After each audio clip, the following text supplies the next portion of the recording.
Hello everyone, કેમ છો તમે બધા? આઈ હોપ તમે બધા મજામાં હશો. કેમ કે તમારે બોર્ડ એક્ઝામની જે આપણી ટાઈમ ટેબલ છે એ પણ મળી ગયું છે અને તમારા लिए અમને આ પેપર પણ મળી ગયું છે. 13 તારીખને જે તમારી એક્ઝામ થશે, 13 માર્ચે તમારી જે 10મા ધોરણની જે એક્ઝામ થશે ગણિતની, એનું આખું પેપર અમને મળી ગયું છે અને આ પેપર તમને આખું આ વિડીયોમાં જોવા મળશે.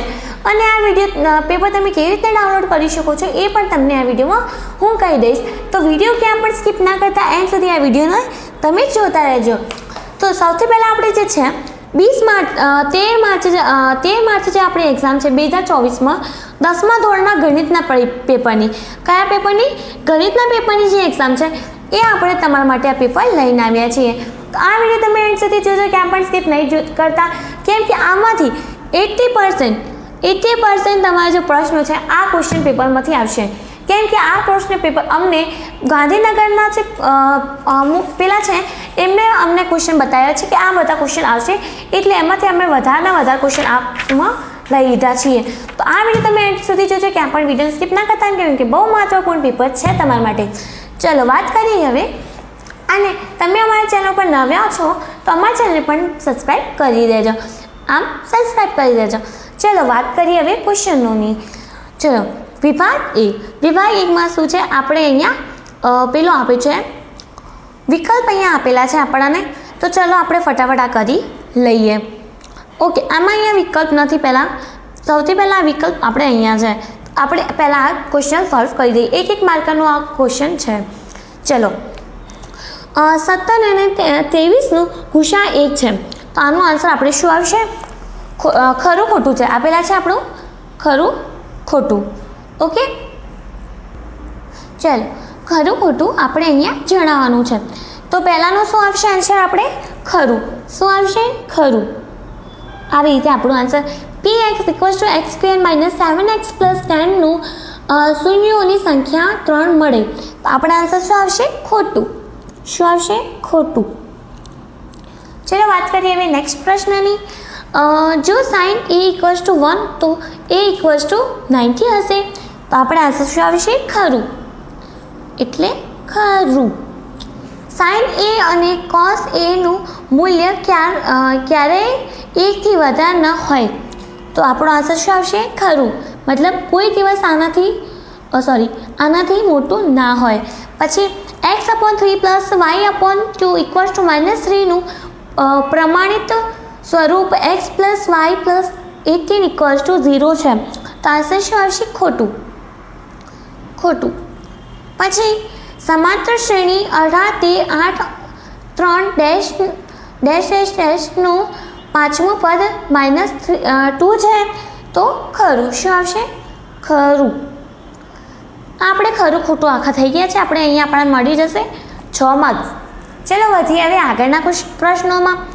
હવે આમાં આપણે શું છે કે નીચે આપેલા બહુ વિકલ્પ. ઓકે, વિકલ્પ અહીંયા તમને આપેલા છે. ચલો હવે વિકલ્પો આપણે ભણી લઈએ. ઓકે, જો બે ઘન પૂર્ણાંકો p અને q ને q = ab² અને q = a³ b સ્વરૂપમાં દર્શાવે, જ્યાં a અને b અભિભાજ્ય પૂર્ણાંક છે, તો લસાઅ pq' છે. તો આનો આપણે આન્સર શું આવી જશે? a³ b². સી આપણે રાઈટ આન્સર છે. જો 17x + 23y = 40 અને 23x + 17y = 80 હોય તો x + y કેટલા થશે? તો આપણે આવશે આન્સર 3. ચલો વાત કરીએ હવે નેક્સ્ટ પ્રશ્નની. જો ડેશ તો જો ખાલી જગ્યા તો દ્વિઘાત સમીકરણ ax² + bx + c = 0, a = 0 ના બે બીજ ભિન્ન અને વાસ્તવિક હોય. તો આન્સર આપણે શું આવશે? b² - 4ac. b² - 4ac તો આપણે આનો આન્સર આવી જશે. ઓકે, ચલો વાત કરીએ હવે નેક્સ્ટ પ્રશ્નની. બિંદુઓ a 0 6 અને b = 0 - 2 વચ્ચેનું અંતર ડેશ છે. તો આપણો આન્સર શું આવશે? આનો આન્સર આવશે આપણે b એટલે 8. ચલો હવે આપણે કમ્પ્લીટ થયું છે. આગળ વધીએ. ગણિતની પરીક્ષામાં તમે 80 ગુણમાંથી 80 ગુણ મળે તેને સંભાવના ડેશ હોય. એની શું સંભાવના હોય આપણે જો આ 1/21. ઓકે, નીચેના આપેલ y p x માટે શૂન્યોની સંખ્યા ડેશ છે. તો આપણે આનો આન્સર શું આવી જશે? આનો આપણો આન્સર છે 2. ઓકે, ચલો વધીએ આગળ હવે. ઓકે, નીચે આપેલા વિધાનો સાચા બને તેમ ક્રમમાં આપેલા જવાબમાંથી યોગ્ય જવાબ પસંદ કરો. ઓકે, આને તમે ખાલી જગ્યા સમજી લો. ચલો, બહુલક માઇનસ મધ્યમક ઇક્વલ્સ ટુ આન્સર. આનો આન્સર આપણે શું આવશે? જો બહુલક ઇક્વલ્સ ટુ મધ્યમક, તો આનો આપણો આન્સર આવશે 3. ચોક્કસ ઘટનાની સંભાવના ડેશ હોય છે, તો શું હોય છે? 1. વર્તુળનો સ્પર્શક વર્તુળને ડેશ બિંદુઓમાં છેદે, તો આનો આપણે આન્સર આવી જશે 1. શું આવશે? 1. વર્તુળ અને ચતુષ્કોણ ABC અને Dની બધી બાજુઓની સ્પર્શ છે. જો AB = 7, BC = 3 અને CD = 4, તો AD કેટલા હોય? AD આપણે કેટલા થઈ જશે? AD આપણે થઈ જશે 8. 1 થી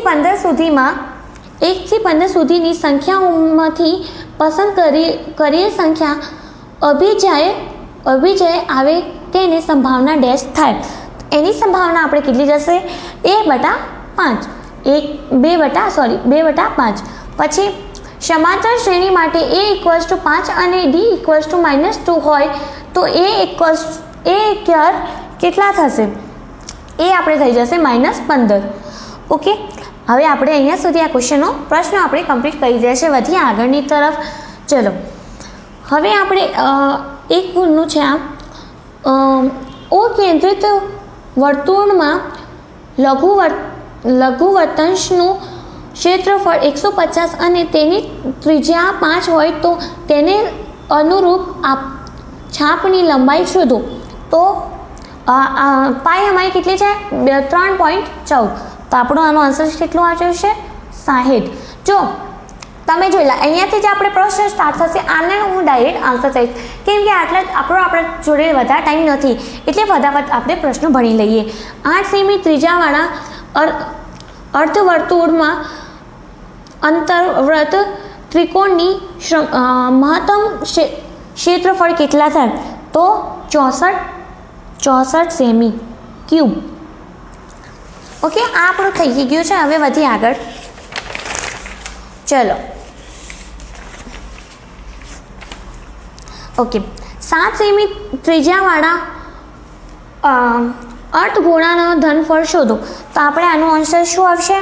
આનો આપણે જવાબ આવી જશે આવશે. જો અહીંયા ઉપર લખી દઉં છું, 718 2/3. શું આવશે? 3 સેમી ક્યુબ. પછી 5 રૂપિયાના સિક્કાની વર્ગ સ્પષ્ટીનું ક્ષેત્રફળ શોધવાનું સૂત્ર જણાવો. તો આનો આપણે આન્સર આવશે 2πr². 2πr h આપણો આન્સર આવી જશે. 150 રમતવીરોને 110 મીટરની અંતરાય દોડ સ્પર્ધા માટે લાગતો સમય નીચેના કષ્ટક્રમમાં છે. તો આપણે આનો આન્સર શું આવશે? 82. કેટલા આવશે? 82. વધીએ આગળ ક્વેશ્ચનમાં. જો m = 26, x = 36, તો z શોધો. તો z આપણે કેટલું આવશે? 6. શું આવશે? z 6. ચલો, વિભાગ 2માં આવી ગયા છે આપણે. દ્વિઘાત બહુપદી x² + 2x - 8 ના શૂન્ય શોધો. તો આન્સર આપણે આવી જશે આનું -4 અને 2. પછી દ્વિઘાત બહુપદીના શૂન્યોની સરવાળો અને શૂન્યોની ગુણાકાર અનુક્રમે 1/4 અને -1 છે, તો તે પરથી દ્વિઘાત બહુપદી મેળવો. તો આનો આપણે જવાબ આવી જશે 4x² - x - 4 આનો જવાબ છે. ત્રણ અંકની કેટલી સંખ્યાઓ 3 વડે વિભાજિત હશે? તો 300. કેટલા હશે? 300. પછી સમાંતર શ્રેણી 7, 13, 19, ...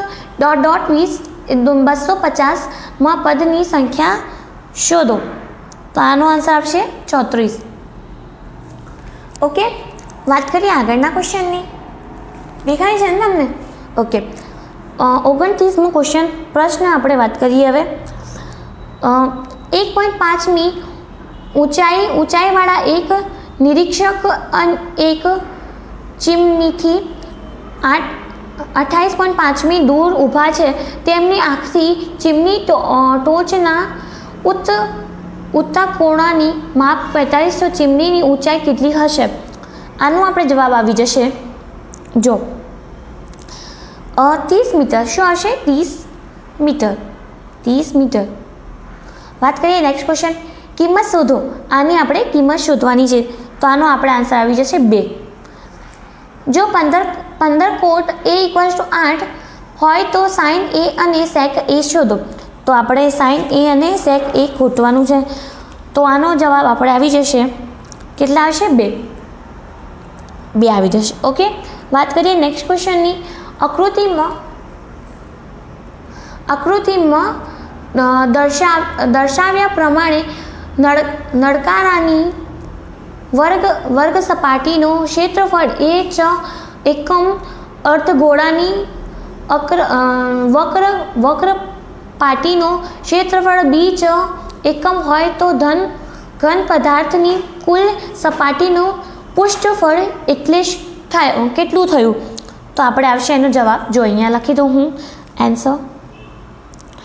આપણે આવશે 2πr h + r. આપણે જવાબ હશે આનો. ચલો વાત કરીએ હવે નેક્સ્ટ પ્રશ્નની. ચલો, જેને પ્રત્યેક ધાર 5 સેમીની હોય તેને તેઓ સમેધનું કુલ પૃષ્ઠફળ શોધો. તો આપણે આનો જવાબ આવી જશે 150 સેમી. શું આવશે? 150 સેમી ક્યુબ. વાત કરીએ નેક્સ્ટ પ્રશ્નની. કોઈ વર્ગીકૃત માહિતીની માટે પ્રચલિત સંકેતોમાં A = 30, FIDI = -26, FI = 13 હોય તો મધ્યમક શોધો. આનો મધ્યમક આપણે કેટલું હશે? 28.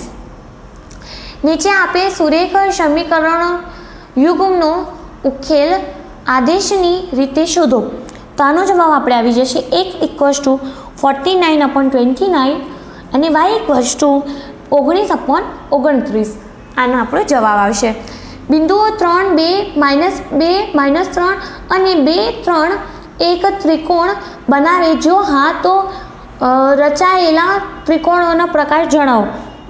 તો હા કાટકોણ ત્રિકોણ. તો હા કાટકોણ ત્રિકોણ. પછી બિંદુઓ x, y અને બિંદુઓ 7, 1 અને 3,5 થી સમાન અંતરે છે તો x અને y વચ્ચેના સંબંધ દર્શાવો. તો આનો જવાબ આપણે કેટલું આવી જશે? x - y = 2. x - y = 2. ચલો, હવે આપણે આવી ગયા છે વિભાગ 3માં. વાત કરી લઈએ 38મા ક્વેશ્ચનની. નીચેના સમીકરણો યુગ્મનો લોપની રીતે ઉકેલ શોધો. આનો આપણે જવાબ આવી જશે x = 8 અને y = 10. બે ધન પૂર્ણાંક સંખ્યાઓનો તફાવત 5 છે અને તેમના વ્યવસ્થાનો તફાવત 1/10 છે તો તે સંખ્યાઓનો શોધો. તો આપણે આન્સર આવશે ક્યાં છે? 10 અને 5. બિંદુઓ Q માંથી દોરેલા વર્તુળના સ્પર્શોની લંબાઈ 24 સેમી અને Q વર્તુળની કેન્દ્રથી તેનું અંતર 25 સેમી હોય તો વર્તુળની ત્રિજ્યાઓ શોધો. તો આનો આન્સર આવશે આપણે 7 સેમી. પાછી વાત કરીએ નેક્સ્ટ પ્રશ્નની. આકૃતિમાં દર્શાવ્યા મુજબ જો ટીપી અને ટીક્યુ એ ઓ કેન્દ્રવાળા વર્તુળના એંગલ POQ = 110 બને એવા સ્પર્શક છે તો એંગલ PTQનું માપ શોધો. તો આનો આપણે જવાબ કેટલો આવશે? 70 ડિગ્રી. ચલો હવે વાત કરીએ નેક્સ્ટ પ્રશ્નોની. વધારે પ્રશ્નો નથી, ફટાફટ કરી લઈએ. 6 વડે વિભાજે પ્રથમ 40 ઘન પૂર્ણાંકનો સરવાળો શોધો. તો આપણે આનો જવાબ આપણે આવી જશે જો 4920. ઓકે. નીચે આપેલા બિંદુઓને સમીરેખ હોય તો કેની કિંમત શોધો. તો કેની કિંમત કેટલી આવશે? આપણે કેની 3 આવશે. પછી a -2 2 અને B2, 8 ને જોડતા રેખાખંડોની 4 સમાન ભાગના વિભાજન કરતા બિંદુઓ અને ચામ શોધો. તો આપણો આનો જવાબ આપણે મોટું છે તો ક્યાં લખી દો? અહીંયા લખી દો થોડુંક. ઓકે. -1 7/2 પછી 0 5 આ અને હજુ પણ છે 1 13/2 આનો જવાબ છે.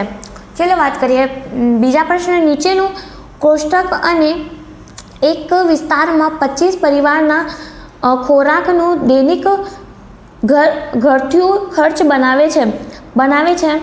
પરિવારના ખોરાક પરના દૈનિક ઘરથિયું ખર્ચનો મધ્યક યોગ્ય રીતેના ઉપયોગ કરીને શોધો. તો આપણો આનો જવાબ કેટલો આવી જશે? 211. ઓકે. ચલો સરખી રીતે ચીપલા 52 પત્તાની ચોકડીમાંથી એક પત્તું કાઢવામાં આવે તો 1/1 જો આનો લાલનો આવશે 1/26, પછી આનો આવશે 3/4 અને આનો આવશે 1/52. આપણે કરી લીધું છે. હવે આપણે આવી ગયા છે વિભાગ ડીમાં.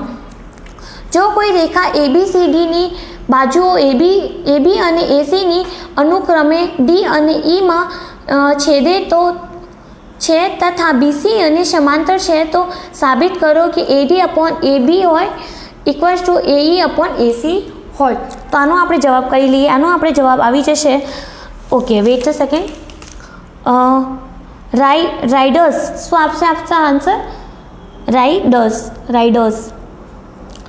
નીચે આપેલ માહિતીના મધ્યમ 28.5 છે. જો કુલ આવૃત્તિ 60 હોય તો P અને Q ના મૂલ્યો શોધો. આનો આપણે જવાબ કેટલો આવી જશે? P = 8 અને Q = 7. ચલો વાત કરીએ નેક્સ્ટ પ્રશ્નની. એક ટ્રેન એક ધારી ઝડપે 360 કિમી અંતર કાપે છે. જો તેની ઝડપ 5 કિમી કલાક વધુ હોય તો આટલું જ અંતર કાપતા અને 1 કલાક ઓછો સમય લાગે તો ટ્રેનની ઝડપ શોધો. તો ટ્રેનની ઝડપ કેટલી હશે? 40 કિમી કલાક. વિદ્યાર્થીઓના એક સમૂહ એક વસ્તીમાં 20 પરિવારની સંભાખ્યો પર વર્ષણા હાથ ધર્યા. તેનાથી પરિવારના સભ્યોની સંખ્યા માટે નીચેનું આવૃત્તિ કોષ્ટક બનાવ્યું છે તો આ સમિતિ બહુવર્ગ શોધો. તો આનો જવાબ આપશે આપણે 3.28 આ. વાત કરીએ નેક્સ્ટ પ્રશ્નની. સંખ્યાઓ A7 B23 30 સમાંતર શ્રેણી હોય તો AB અને C શોધો. તો A = -1, B = 15, C = 31. સમલંબ ચતુષ્કોણ ABCDમાં AB પેરેલલ CD છે. બિંદુ E અને F અનુક્રમે તેની સમાંતર ના હોય તો તેવી બાજુઓ AD અને BC પર એવા છે કે જેથી એબીની સમાંતર હોય તો સાબિત કરો કે AE upon AED equals to BFC કેટલા હોય. તો આન્સર આપણો આવશે રાઇડર્સ. વાત કરીએ નેક્સ્ટ પ્રશ્નની. સવિતા અને હમીદા મિત્રો છે, બંનેના જન્મદિવસ જુદા જુદા હોય, જન્મદિવસ એક જ હોય તેની સંભાવના કેટલી થશે? લીપ વર્ષની અવગુણ. ઓકે, તો આનો જવાબ આપણે આવશે 365 અને 300. ચલો વાત કરીએ. એક શાળાના ધોરણ Xમાં 40 વિદ્યાર્થીઓ છે, તેમાંથી 25 છોકરીઓ અને 15 છોકરાઓ છે. વર્ગ શિક્ષકે એક વિદ્યાર્થીને વર્ગ પ્રતિનિધિ તરીકે પસંદ કરવાનું છે. તે દરેક વિદ્યાર્થીઓના નામ વિભિન્ન ચિઠ્ઠી પર લખે છે. ચિઠ્ઠી એક સમાન છે. પછી તે ચિઠ્ઠીઓને થેલામાં મૂકે છે અને તેમને સંપૂર્ણ રીતે મિક્સ કરે છે. પછી તે થેલીમાંથી એક ચિઠ્ઠી કાઢે છે. ચિઠ્ઠી પર લખેલા નામ છોકરાનું હોય છોકરીનું હોય તેની સંભાવના કેટલી? એની સંભાવના છે 5/8 અને બીજા નંબરનું છે 3/8. આ આપણે આખું સંપૂર્ણ પેપર મેં કરી આપ્યું છે. તમને આખા જવાબ અહીંયા મેં કરી આપ્યા છે. આ પેપર તમને સમજ આવી હશે. આઈ હોપ તમને આખું પેપર જોયું હશે, એન્ડ સુધી આ વિડીયો જોયો હશે. તો મને તો પેપર કરવામાં બહુ મજા આવી, તમને પણ મજા આવી હોય. એન્ડ સુધી જોજો, તમારા મિત્રોને શેર કરજો અને અમારા ચેનલ પર સબસ્ક્રાઈબ કરી દેજો. હવે હું તમને કહી દઉં કે તમે આ વિડીયો કેવી રીતના, આ જે પેપરનો PDF છે કેવી રીતના ડાઉનલોડ કરી શકો છો. તો તમને પહેલાં જવાનું છે ગૂગલ ઉપર જઈને તમારે શું સર્ચ કરવાનું છે? STUDYVILLAGE સ્ટડી વિલેજ સર્ચ કરવાનું છે અને આ પેપરનું PDF તમને ત્યાં મળી જશે. તો પેપરનું PDF તમે અહીંયાથી ડાઉનલોડ કરી શકો છો. હવે આપણે મળીએ નેક્સ્ટ વિડીયોમાં. ત્યાં સુધી મિત્રો ધન્યવાદ.